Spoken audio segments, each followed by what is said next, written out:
দীর্ঘ প্রায় ১.৫ মাস হাবুটের পক্ষে প্রচারণা চালালো অন্তর্বর্তীকালীন সরকারের বিভিন্ন উপদেষ্টারা, এমনকি সরকারি কর্মকর্তা কর্মচারীরা, এমনকি ব্যাংক, বীমা সব জায়গায়। এই বিষয়ে আমরা অনেক যে প্রতিবেদন সেটা তৈরি করেছি, আমরা অনেক বিশ্লেষণ করেছি। সেই বিশ্লেষণগুলো আমাদের এই আইডিতে ঘুরলে আপনারা পাবেন। এখন সবশেষে এসে আমাদের নির্বাচন কমিশনার তারা বলল যে এই যে অন্তর্বর্তীকালীন সরকারের যারা এই প্রচারণা, বিশেষ করে সরকারি কর্মকর্তা কর্মচারী যারা রয়েছেন, তারা এই প্রচারণায় অংশগ্রহণ করতে পারবেন না।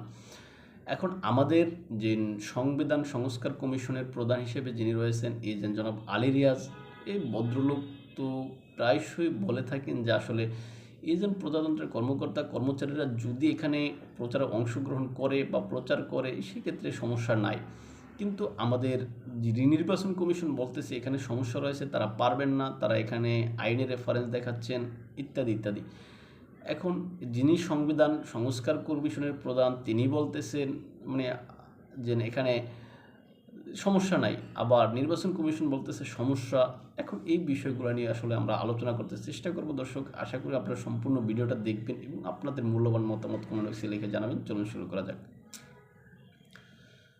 দর্শক, আপনারা জানেন জনাব আলী রিয়াজ একজন বিদেশি নাগরিক। তিনি বিদেশি নাগরিক হওয়ার পরও তিনি বাংলাদেশের যে অন্তর্বর্তীকালীন সরকারের বিভিন্ন সংস্কার কমিশন রয়েছে, সেই সংস্কার কমিশনের ভিতরে একটা সংস্কার কমিশন রয়েছে সংবিধান সংস্কার। এখন এই সংবিধান সংস্কার কমিশনের ভিতরে তিনি এখানে মুখ্য চরিত্র হিসেবে আবির্ভূত হয়েছেন। এখন সেই মুখ্য চরিত্র হিসেবে আবির্ভূত হয়ে তিনি বিভিন্ন সংস্কার বিষয়ে ৩৭টা দলের সাথে যেভাবে আলোচনা করেছেন, অন্যান্য দলগুলোকে তিনি বাহিরে রাখছেন। তার ভিতরে এই যে সবচেয়ে বড় দল বা প্রাচীন দল বাংলাদেশ আওয়ামী লীগকে তিনি এই আলোচনার বাহিরে রেখেছেন। এখন সেটা তিনি রাখতে পারেন, তিনি যেহেতু সেখানে ক্ষমতাপ্রাপ্ত, তিনি যেহেতু সেখানে দায়িত্বপ্রাপ্ত, তিনি এটা করতে পারেন, সেটা তার নিজস্ব বিষয়। কিন্তু দেশের মানুষ, দেশের জনগণ বা যারা আওয়ামী লীগ সমর্থক রয়েছেন, হোক সেটা ৫ জন, হোক সেটা ১০ জন, হোক সেটা ৫,০০০, মানে ৫ লক্ষ, ৫ কোটি, যেটা হোক না কেন, এখন সেই মানুষ তো অবশ্যই আওয়ামী লীগের পক্ষ নিবে, তারা সেই কথা বলবে, তাদের ভোটাধিকার তো জনাব এই যে আলী রিয়াজ হরণ করতে পারেন না। যাই হোক, তিনি সেটা করেছেন, করে দেখিয়েছেন, সেইভাবে হচ্ছে। এখন মূল যে বিষয়টা এখানে, এই যে নির্বাচনে তিনি ১৪০ কোটি টাকা তিনি বরাদ্দ করলেন, যে এটা দিয়ে তিনি হায়ের পক্ষে প্রচারণা চালাবেন। এখন সরকার এত পরিমাণ অর্থ কেন, জনগণের এতগুলো অর্থ এই হায়ের পক্ষে প্রচারের জন্য ব্যয় করলো? এখন সেই মানে প্রচার চলতেছে প্রায় ১ মাস বেশি। ১ মাস প্লাস প্রচারণা চলার পরে অবশেষে আমাদের নির্বাচন কমিশনের ঘুম ভাঙল। নির্বাচন কমিশন অবশেষে জানাচ্ছে যে আসলে এটা পারে না। তাহলে এই যে ১৪০ কোটি টাকা যে বরাদ্দ হলো, এত পরিমাণ অর্থ, এই এত পরিমাণ অর্থগুলো কি হবে? এই যে ১ মাস প্লাস, বা ধরেন ১ মাসই, হ্যাঁ, ১ মাস প্রচারণা চালানো হলো, ১৪০ কোটি টাকা বরাদ্দ। এখন ওই ১৪০ কোটি টাকা তো খরচের খাতায় দেখানো হবে। আমাদের নির্বাচন কমিশনার বা নির্বাচন কমিশনের পক্ষ থেকে এই বিষয়টা কেন যখন শুরু হয়েছে তখন কেন জানানো হয়নি? তখন যদি নির্বাচন কমিশন এটা আইনের রেফারেন্স দিয়ে, যে আমাদের যেই আরপিও রয়েছে, আরপিও রেফারেন্স, তারপর হচ্ছে কি আপনার এই যে জুলাই সনদের যে ২১ নম্বর সম্ভবত একটা যে ধারা রয়েছে, সেখানে বলা আছে যে মানে জুলাই যেই নির্বাচন বিষয়ে যে একটা তাদের ইশতেহার রয়েছে আর কি, ইশতেহার বলে না এটাকে, হ্যাঁ, সেটা অনুযায়ী তারা ওই আরপিওতে হাত দিবে না, আরপিওতে যেরকম আছে এরকমই আর কি। এটা সম্ভবত ২১ ধারাতে।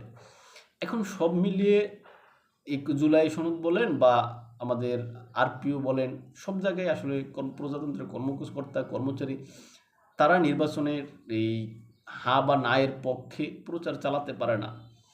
এখন আলী রিয়াজ বলেন পারে। এখন সব বিরোধিতা তাদের ভিতরে রয়েছে। এখন এই যে প্রায় ১ মাস প্রচারণা চালানোর পরে ১৪০ কোটি টাকা প্রায় শেষ করেই এখন কেন নির্বাচন কমিশন এই কথা বলতেছে যে প্রচারণা চালানো যাবে না? তাহলে জনগণের যে বাজেট হয়, জনগণের ট্যাক্সের যে টাকা, এই যে নির্বাচন কমিশন বা সরকার, নির্বাচন কমিশন না, এখানে সরকার বলতে হবে, জনগণের যে 140 কোটি টাকা এই সরকার শুধু ব্যয় করলো বা শুধু বরাদ্দ দিল, এখন এই বিষয়টার কি হবে? জনগণ কি এই বিষয়ে কি অবশ্যই তো তাদেরকে কাঠগড়ায় দাঁড় করাতে পারে বা তাদের কাছে জানতে চাইতে পারে যে এই যে আমাদের ট্যাক্সের 140 কোটি টাকা, সেই 140 কোটি টাকার কি হবে?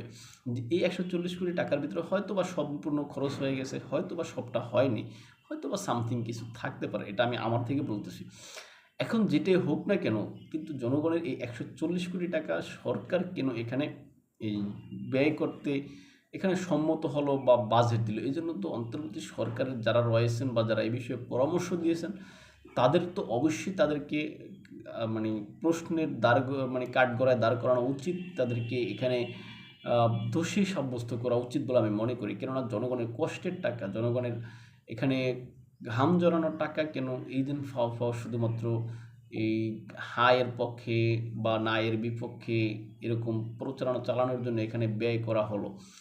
এখন গণভোটের প্রচারণা বিষয়ে সরকার যেহেতু একটা রেফারির মতো থাকতে পারতো। রেফারি আমরা প্রায়শই বলেছি বা অনেক ভিডিওতে যেটা বলেছি, সরকার এখানে তার নিরপেক্ষ ভূমিকায় থাকার কথা ছিল। সরকার এখানে নিরপেক্ষ একটা চরিত্র দেখানোর উচিত ছিল। সরকার এখানে হায়ের পক্ষেও না, নায়ের পক্ষেও না। সরকার নিরপেক্ষ থেকে যেন, হ্যাঁ আপনারা ভোট দিতে যান, ভোট আপনারা যেখানে ইচ্ছা সেখানে দেন।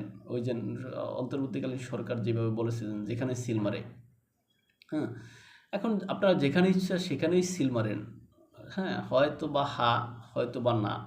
আপনি যেখানে ইচ্ছা সেখানে সিল দেন বা সেখানে আপনার ইচ্ছা মতো জায়গায় ভোট দেন। তবে আপনারা ভোট দিতে যান। সরকার ভোট দিতে যাওয়ার বিষয়ে উৎসাহ উদ্দীপনা তৈরি করতে পারত, কিন্তু সরকার সেটা না করে সরাসরি হায়ের পক্ষে সরকার এখানে যে অবস্থান নিচ্ছে, এখন হায়ের পক্ষে অবস্থান নিচ্ছে, সেটার বিষয়ে নির্বাচন কমিশন এতদিন কিছু না বলে এই যে 140 কোটি টাকা গচ্ছা দিয়ে এখন হঠাৎ নির্বাচন কমিশনের ঘুম ভাঙলো যে না, তোমরা এই প্রচারণা চালাতে পারবা না। অথচ 1 সপ্তাহ বা 1.5 সপ্তাহ আছে নির্বাচনের বাকি, এখন এসে নির্বাচন কমিশনের ঘুম ভাঙছে। অথচ 2 মাস আগে থেকে, 1.5 মাস আগে থেকে বা 1 মাস আগে থেকে এই যে প্রচারণা চালাচ্ছে, অর্থ বরাদ্দ করছে, এই বিষয়ে নির্বাচন কমিশন কি জানে না? তারা কি বিদেশে থাকতো? তারা কি বিলেতে অবস্থান করছিল যে বিলেতে অবস্থান করার কারণে তারা সেখান থেকে এই তথ্য পায়নি? তারা তো এই যে নির্বাচন কমিশন তো আপনার যমুনার থেকে কতটুকু দূর, প্রায় কাছাকাছি, কয়েক মাইল। এখন এই কয়েক মাইল দূরত্বের খবর তারা জানলো না এতদিন পর্যন্ত, প্রায় 1 মাস প্লাস হয়ে গেল। যাই হোক, সব মিলে আসলে দেশটা যে যেমনে পারছে, যে যেভাবে পারছে লুটেপুটে খাচ্ছে, আলিরিয়াজ যেভাবে পারছে লুটেপুটে খাচ্ছে, অন্যান্য উপদেষ্টা যেভাবে পাচ্ছে লুটেপুটে খাচ্ছে, এইভাবেই চলতেছে।